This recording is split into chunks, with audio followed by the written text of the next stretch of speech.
Hey guys, welcome to the show. My name is Erik Hammond and this is the Ask Erik Hammond Show. Appreciate you being here today, and as we go live every Monday, 10 a.m. Pacific, we're here to answer your questions and bring you the most value. Today we're covering 4 questions. We got 4 guys today. Guys, we got to get some more female question answers in here. If you're asking questions, get your questions in. We'll get into how to do that in a little bit. But today we're going to be talking about money. We're going to be talking about hiring and growing your team. We're going to be talking about how you speak to yourself. And the last one, we're going to be talking about the slump that a lot of agents are going through right now, surprising as that is. So let's get into the show.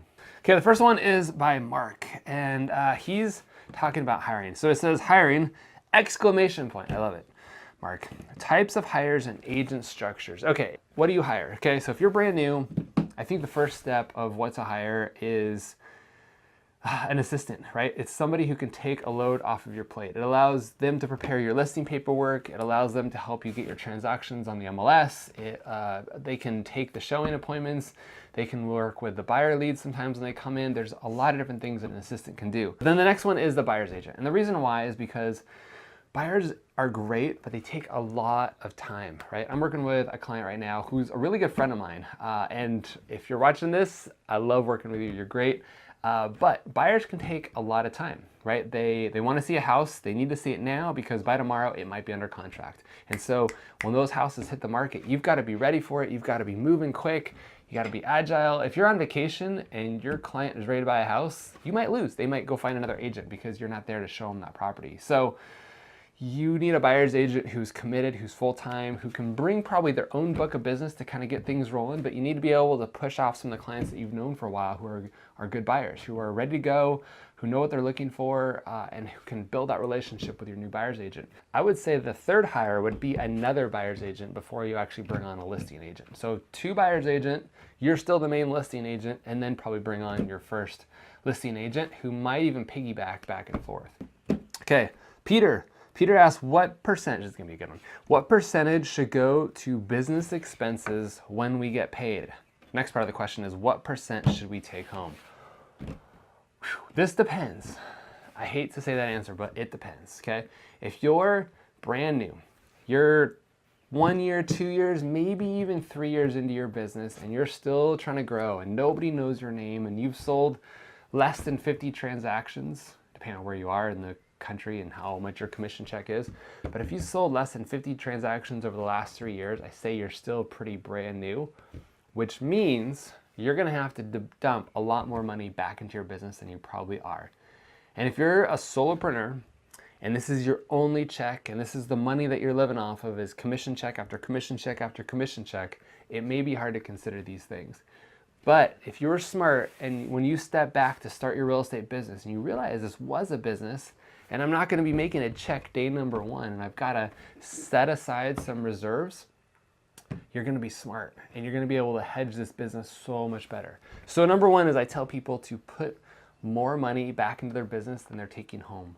For sure. Because the more money you can put back into your business, the faster you can grow. The faster you can be Mark hiring other people on your team to help you grow. You can pay a small base to bring in more incredible teammates. You can pay a salary to an admin to help out with the things that are taking your time, right? Focus on your highest and best use of time.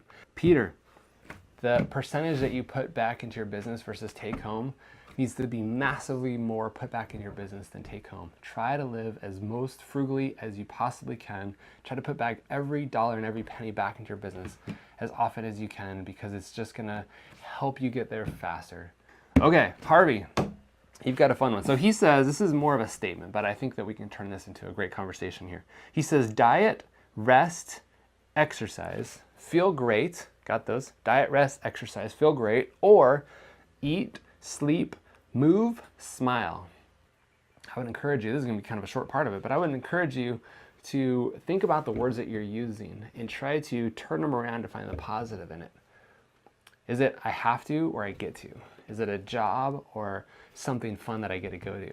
Is it I have to work out or I get to move today and shake my body and do new things? Is it I'm on a diet or I get to eat healthy and I get to eat this wonderful meal today that I have? How do you speak to yourself? Okay? And how you speak to yourself is going to come across to others that are around you. So again, if you're building your team like Mark, and you've got some new players on your team, think about how they're speaking to themselves and set the example for yourself, because you want positivity in your team. You want positivity around you. And if you got a bunch of negative people talking to you all day about you got to do this and you have to do that and woe is me, it's Monday and there's so many more days left of this week, change who you're around. Find positive people who are going to speak to you the way that you want to speak to yourself and hear the things that you want to hear, okay? Super important. There's a bunch of books that I've read about this, and I can't think of any of the titles right now, but go find books that are positive affirmations, that are things that are going to reinforce the way that you should speak to yourself. Words of affirmations, just Google something like that. You'll find some great books out there. But how you speak to yourself matters. Definitely start the day off with some positive affirmations. My girls, every morning, they get up, they look themselves in the mirror.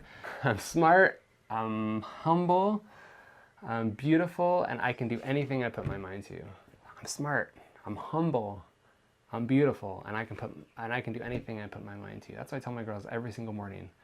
Okay? So speak to yourself like that. Look yourself in the mirror, in the eyes. Talk to yourself. Remind yourself who you are and what you can do in this life. It's an incredible life. It's so short when you think about it. Do things that are going to inspire you and push you and drive you, and speak to yourself in a positive manner. Okay, Robert's got the last question. Robert Wilson says, I've hit a huge slump. Oh, Robert. All right. I had a great finish to 2018 and I've not had a closing in 2019. I don't remember when this question was asked, but hopefully it's not April 1st by the time this question was asked. Hopefully you've had a sell by now. So 2018 was great, 2019 not so much. And he says, help, big exclamation point.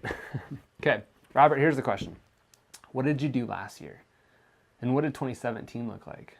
I'm sure from 2017 to 2018 you had a positive growth, and that's probably the drive that you were looking at. And what happened is you probably got a little stagnant in what you were doing, right? You started thinking, I know what I'm doing now. I can figure this out. I'm going to start trying this and this and this and this and this. And what happened in that fork in the road is you probably dropped all the things that were actually working. So, like I always say, know your numbers. Go back to the things that you're doing last year. Go back and look at every transaction you did. Even if you did 300 transactions last year and you haven't done any this year, what got you the business that you did last year? Was it referrals? Was it social media ads? Was it door knocking? Was it phone calling? Was it maybe you're hustling a little bit more because you're brand new and this is the first year you ever did it and you thought it was incredible and now you're like, I'm too good for that anymore. I don't have to pick up the phone. What did you do last year? Go back to those things. Look at every single transaction and say, where did this lead come from? How did I get this business? What did I do? Because I guarantee that there's something that you did last year that you're not doing anymore. And those are the results that you need to keep doing. And if you're watching this and you're not Robert, go through every transaction from last year and see, where did 80% of my business come from, and go deeper on that. There's something in your business, I guarantee, that took up the majority of your business. And where did it come from? What was it that you were doing? And are you still doing it to the degree that you should be? And if you don't want to do it anymore, maybe you don't want to be on the phone anymore, but that was your golden goose egg, right? That brought in all the business that you were getting. Maybe you need to hire somebody to be on the phone that you can train so that you can kind of take a step back from that. Because if you hate it, well, there's something going on with you, maybe, but maybe you can divert that to somebody else who loves being on the phone and they can take up where you left off. But find that 80% of what your business was made out of and go do it. Pick one more this year that you want to focus on. Try it for 6 months. Go at it like nobody's business. Prove to yourself that it's not going to work before you give up on it. Don't just try it for a week or two or even a month and say, you know what, I tried it, it didn't work, I'm doing something else. Commit to it, have the budget for it, set your money aside for it, make sure you know exactly what you're doing, and if you've never done that before, hire somebody to hold your hand through it and figure it out with you, because you don't want to waste your money on something that's not going to work. But focus on the things that are working in your business and pick up one more thing to kind of spread it out. Because someday the phone's not going to work as well. Someday door knocking's not going to work as well. Someday social media ads may not work as well. But you got to keep testing and keep trying and keep finding the things that are going to work for you in your business. Go stronger, go deeper on that one thing that you were doing that you probably gave up doing, and bring it back and do it again. Guys, this has been a good show. I hope you pull some incredible content out of this. I appreciate you guys being here every week. It is Monday. Go have a fantastic week. Go sell some houses. Get ready for your open houses. I want you to have 50 people show up to your open house this Saturday and Sunday. Go make the most of it, guys. Thanks for being here. Until next week, we'll see you then. Have a great show.